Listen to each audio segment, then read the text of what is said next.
Oi, gente.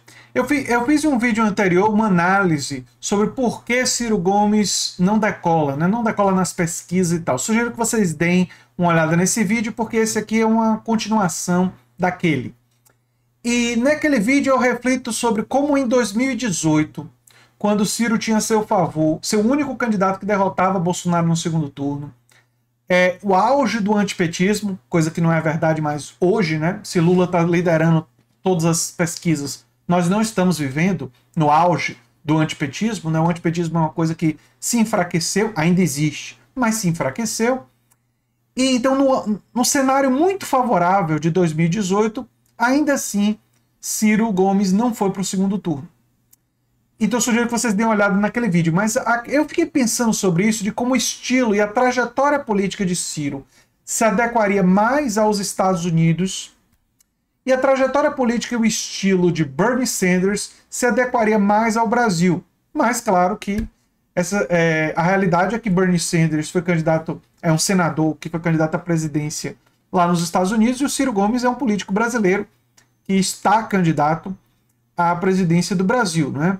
Mas os estilos dele se adequam mais a outras realidades. Eu vou explicar aqui por quê.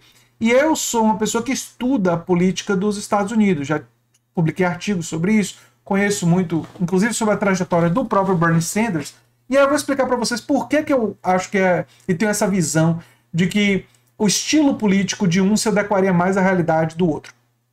Por exemplo, Ciro Gomes, ele tem um estilo bastante combativo, de personalidade. Ele ataca pessoalmente os outros candidatos, não é verdade? Bernie Sanders é o extremo oposto disso. Para Bernie, criticar Joe Biden foi uma dificuldade. Ele não, o máximo que ele conseguia fazer era mostrar que ele defendia um sistema universal de saúde e o Biden defendia um sistema, o sistema atual. E ele dizia que Biden estava errado. Era o máximo que ele conseguia fazer. Ele não conseguia ir muito além disso. Já um cara como Ciro Gomes iria pegar com agressividade, estilo do Ciro, iria pegar o fato do Biden ter os votos pregressos do Biden e ter caracterizado isso com adjetivos. Ia dizer coisas como: o Biden nunca viu uma guerra que ele não apoiasse. Ou o Biden defende o sistema atual porque ele é financiado pelos planos de saúde, ele é comprado, ele é um vendido. Iria adjetivar o Biden. Na política americana, é interessante isso, na política americana, esse tipo de ataque frontal funciona muito bem, por vários motivos. Um dos motivos é que a mídia de lá adora esse tipo de ataque. Então, quando ele acontece, ele ganha muita repetição. E a segunda coisa é que o público americano não tem esse purismo de educação tão grande quanto o nosso.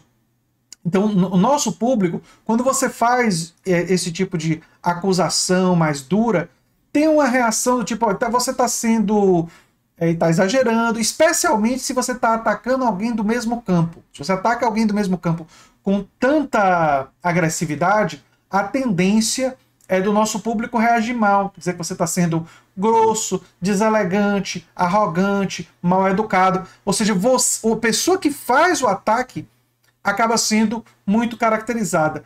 Já nos Estados Unidos, a condenação de quem faz o ataque é uma coisa, por motivos culturais, menor. Não existe uma condenação tão grande de quem faz o ataque. Então, essa diferença cultural pesa, né? E aí, quem seria pressionado a responder os ataques seria um cara tipo Joe Biden, né? Então, o estilo de Ciro funcionaria melhor num contexto como o contexto americano. Uma outra coisa, o fato de Ciro ter uma origem de classe, filho de um prefeito político, do PDS, um partido de direita que apoiou a ditadura militar. Enquanto isso, para a militância de esquerda brasileira, que pesquisa política e que sabe de política, isso leva a militância a ficar desconfiada do Ciro. Ou seja, a militância de esquerda vê esse histórico familiar, filho de político, família de político, e tende a reagir como Ciro vem de uma certa oligarquia, vem de uma certa estrutura oligárquica e tal, e a militância reage mal. Nos Estados Unidos, origens como essa seriam vistas como coisas positivas. Seria como, ele não pode ser tão de esquerda assim, porque olha a origem dele. E ele não ser tão de esquerda assim, no contexto americano, que é um contexto de muito mais à direita do que o contexto brasileiro, no debate público, não é? Seria uma coisa que facilitaria o caminho dele, em vez de dificultar. Já o estilo de Bernie Sanders, o estilo agregador, um estilo que reúne movimentos sociais, esse estilo de Bernie seria um estilo muito mais com chances de progredir num país como o Brasil. Bernie é extremamente educado, gentil, doce, humilde, é um cara que é agregador, é um cara que reúne todos os movimentos sociais em torno dele. Ele conseguiu, quando ele foi prefeito, reunir feministas, movimento negro, movimento ambientalista, movimentos de extrema esquerda, movimentos anarquistas de esquerda, todo mundo. Ele foi dialogar com todo mundo e conseguiu atrair todo mundo para apoiar ele. Todos esses movimentos de esquerda mais politizados. E a juventude politizada, que é ligada a movimentos sociais orgânicos da esquerda. Isso, no Brasil, daria a Bernie credenciais de esquerda inquestionáveis, ou seja, ninguém ia dizer que o Bernie não é de esquerda, como tem muita gente que diz isso do Ciro aqui no Brasil, ligados a movimentos sociais. Se vocês forem para movimentos sociais, vocês vão ver isso, né? Se vocês perguntarem a pessoas ligadas a movimentos sociais orgânicos à esquerda e de extrema esquerda, a desconfiança com Ciro é permanente. Um cara do estilo de Bernie nunca teria essa desconfiança, não teria. E o Bernie tem ainda a vantagem de esse discurso mais doce, mas ao mesmo tempo firme nas propostas, nas ideias, mais doce na relação com os outros, se adequaria à realidade brasileira. Porque o público brasileiro ia olhar para Bernie e ter simpatia por ele. Porque ia dizer, pô, ele é um cara educado, ele é um cara humilde, ele é um cara gentil, ele é um cara de origem da classe trabalhadora, né? É um cara que não é de uma família de políticos. A mãe dele, inclusive, a mãe de Bernie, inclusive a família do Bernie é uma família ali de classe média baixa, não é? O Bernie não estudou numa escola top, então toda essa origem de classe do Bernie, o fato dele ter sido militante de esquerda na juventude contra a guerra, pelo movimento pacifista, pelo movimento ambiental, tudo isso seria visto de forma extremamente positiva no contexto brasileiro, né? Então, assim, é interessante pensar que coisas que dificultam para Bernie lá facilitariam para Bernie aqui. E a mesma coisa de Ciro, né? Coisas que dificultam para Ciro aqui seriam coisas que facilitariam para ele lá.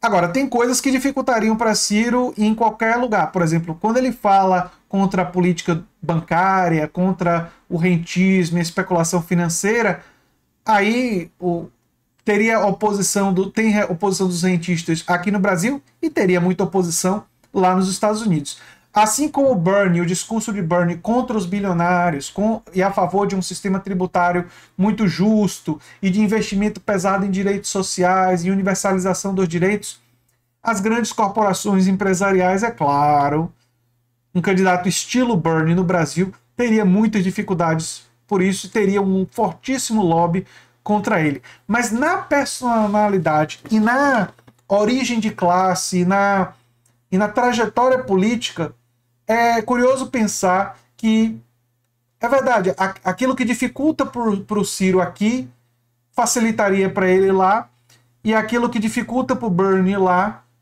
facilitaria para o Bernie aqui. Eu acho isso extremamente curioso. Não sei se vocês já tinham pensado sobre isso ou se vocês conhecem o Bernie Sanders para perceber essa peculiaridade, né?